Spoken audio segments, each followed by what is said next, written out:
Greetings and welcome to Old Drunken Discography, where old friends and fans come together, BS, argue, occasionally agree, and discuss musical artists. This week's artist was Tim's, and he chose Corrosion of Conformity, and we are talking In the Arms of God. I'm Jason, with me is Bill. This is our first foray into the COC lifestyle that Tim has brought us to. And go check out the previous videos if you missed them.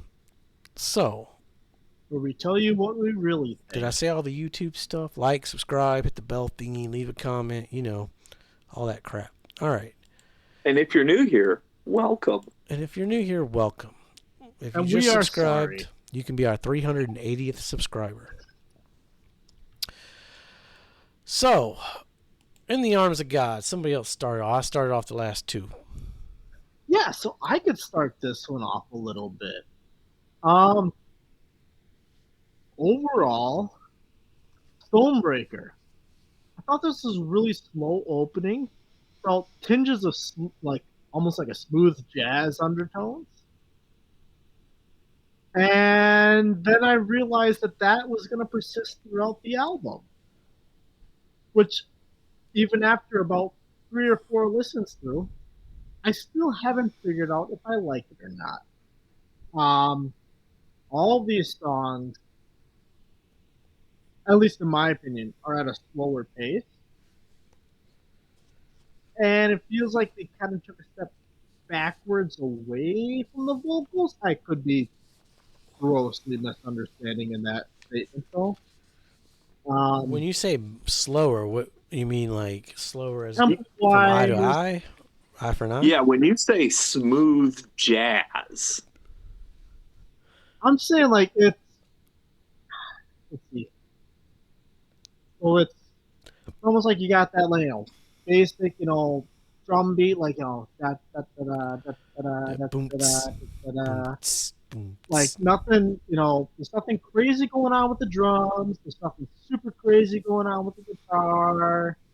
We're like, all right, we're gonna do like the same like basic undertone beat, which isn't bad. And then the vocals are just kind of there. So the reason I say it right, so especially like with jazz or something beat like that, usually you've got like the undertone beat where they're just they're keeping the pace, drums especially, but they have the guitar also keep the pace. But they don't have that woodwind or brass or anything. It's like, hey, this is what you focus on now. Like, this is what's actually, doing something more dynamic than a repetitive bass. What they're trying to do, at least in my opinion with this, is they're trying to have the vocals do that, but they're also having the vocals take a back seat for a lot of the songs. At least that's what I've heard throughout it. The most dynamic one I thought was probably the Backslider. I would argue is the one where they actually have the vocals do it more successfully, I would say. Okay. Overall, okay. I felt like it was just it just felt like it was slower tempo, which isn't a knock, it's an observation. Sure. Especially like from the last couple albums we were listening to. And yeah, I'm just, I had a lot of mixed feelings through all these songs. And most of them just felt like it was a repetitive on both the guitar, bass, and drum side of things. And they tried to switch it up with the vocals.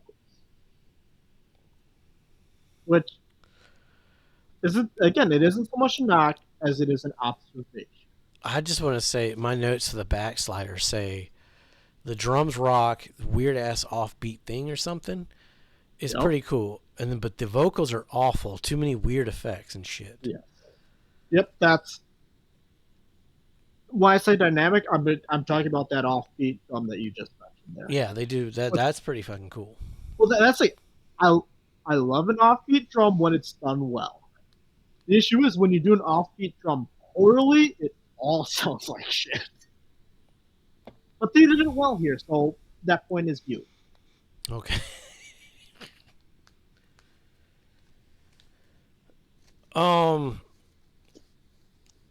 Yeah, Stonebreaker. It's been quiet for a while. Please don't hit me with no volume dealer shit. It was dark. It was atmospheric. The guitars are doing good things again. I'll fucking take it. This one was good. Paranoid, kick-ass intro, pretty decent overall. Is it that way? Back to the Sabbath worship. I'll take it over COC Country, but still not really my vibe. Dirty Hands, Empty Pockets. Ooh, I don't like the vocal effects, but I do like the lyrics and the music. Kind of reminded me of Soundgarden. Rise River, not a fan. Very 3 Days Disturbed Godsmacky. I felt like a volume dealer leftover. Never Turns to More. Okay, the guitars are kicking ass. Potential top song contender for the music alone. Holy shit, it's 8 minutes long. It didn't feel like it. This is the one that like was 8 minutes long that just flew by. That was a damn good song. Infinite War did some neat things. I like the bell toll sound. The solo was great. The drums were interesting. I can get behind this one. So Much Left Behind. Maybe it's the 3 glasses of wine, but I'm feeling this one as well. Still very Soundgarden sounding, but I'm okay with that. The Backslider, the drums rock. The vocals were weird. World on Fire was okay in parts. I really liked the outro. Crown of Thorns sounded like Ozzy. Ozzy was kind of boring. In the Arms of God, closing track was decent, but that one did feel like it was 7 minutes. I don't know. This one had like some ups and downs. Definitely a huge step up from the last one for me. Oh, it was definitely a step up as well for me. As I said, the repetitiveness and everything, it wasn't so much a knock as it was an observation. Yeah, I didn't get that much repetitive. Like, I mean, there was some variety on this record for sure for me. I should specify repetitiveness within each song segment. Song to song, there was still some dynamicness. It wasn't the same song over and over again. Okay, yeah. Right? So, like, once you started the song, all right, that's what you get. They had less. There was less tempo dynamicness changes internally. and time changes. Yeah.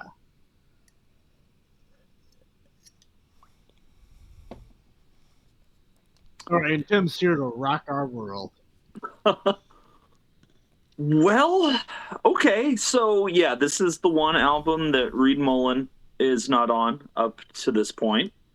So instead, they got Stanton Moore, who is a world-renowned drummer in the New Orleans jazz and funk scene. And he just comes in and destroys the drums on this album. Like, rumor has it that Never Turns to More is the first take.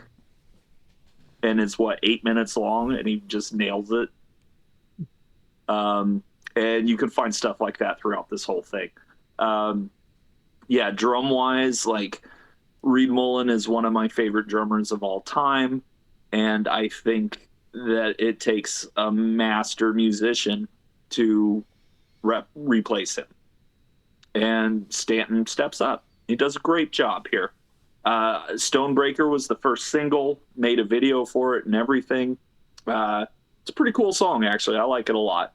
Paranoid Opioid is even better. I think that song rips. They're kind of getting back to their hardcore roots on that one. Kind of reminds me of Animosity a little bit. Technocracy, maybe. It Is That Way is a little bit groovier, Sabbathy.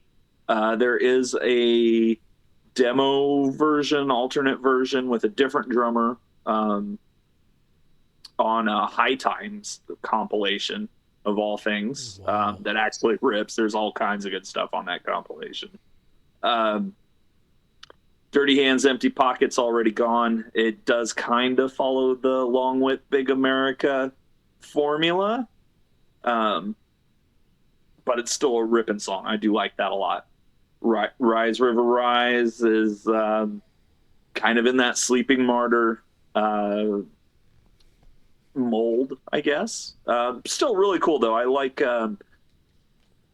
it was really cool, and then when I saw him play it live, that's when it really connected with me. I was like, oh shit, this song's awesome.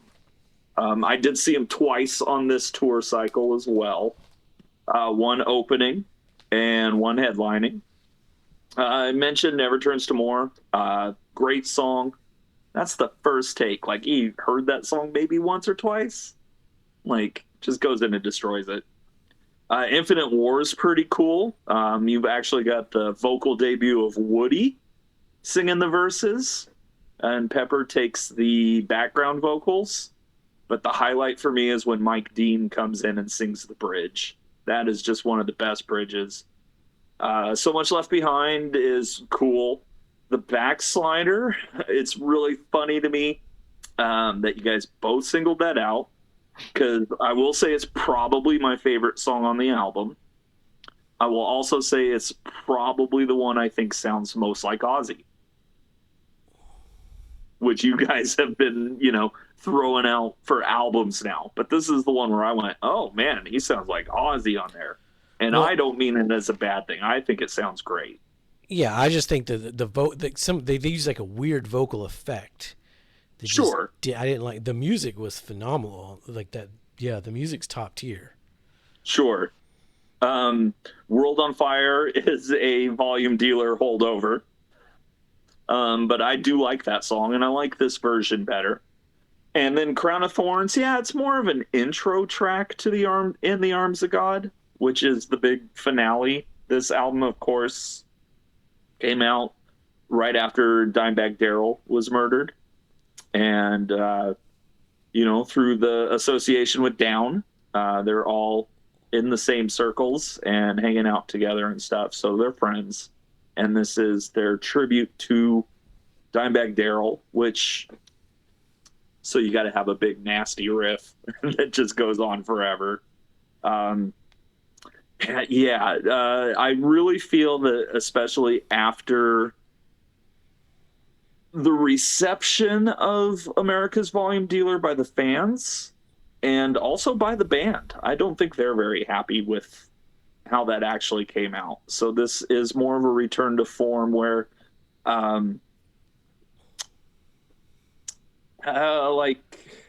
structure wise, it's very close to like Wise Blood or maybe even Deliverance, but tone wise, it's very much like Blind or even Animosity. It's just loud, ugly, in your face. I don't get smooth jazz from here at all. I get hard jazz because you got a hard jazz drummer doing all kinds of crazy shit to these riffs, so that they don't necessarily feel like your basic, 4/4 rock songs of the mid 2000s.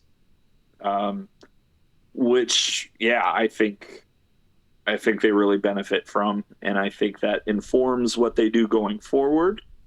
And we're going to talk about this album again when they put out a next album. So, yeah, yep. All right. because yeah, I mean, if you're watching this and you don't know, of course, Reed Mullen passed away, and COC are in the studio right now with Stanton Moore. So, I'm excited. Is that supposed to come out this year? It's still TBD, but it possibly. This might be the first band we got to bring back the discography when the new album comes out. Yeah, it could be. All right, Bill, it's your turn to guess.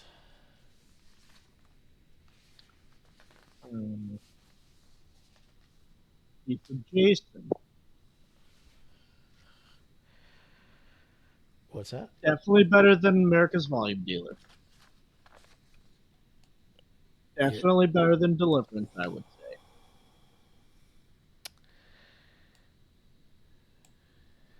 I think it's also better than Eye for an Eye.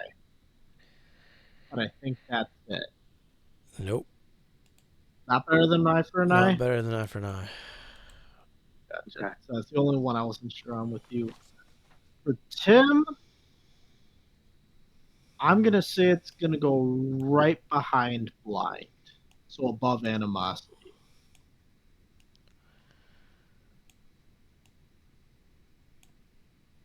Yeah, I'm okay with that. Right here? Well, if you have something different, you can say it. Actually, well, the fun I'm having is, sure, like, I love them both, and I, like, depending on the day, Um, Depending on the day, it might not be better than Animosity. Today, I was thinking more like between Blind and Deliverance, but I'm okay between Animosity and Blind. Okay. It's And hard. It's hard when it's your own. When you love them It is all. hard. It's real hard when you know these albums like the back of your hand, and yeah, I mean, Blind, In the Arms of God, they're both classics, I think. So I liked Blind better. so then you get to me. I'm gonna stick this guy right between, well, same spot as Tim. So for me though, that'd be between Eye for an Eye and Animosity.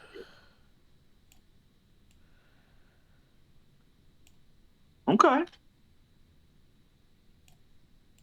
All right, I'm rocking the Eye for an Eye so far. yeah, That's yeah, gonna get interesting. 3 more to go. and there's gonna be some left turns. There's Oh, some abrupt left turns, as it yeah, were. yeah. There's gonna be some left turns. All right, stick around for that. Like, subscribe, hit the bell thingy. Let us know your favorite COC record down below. And be safe, make good decisions.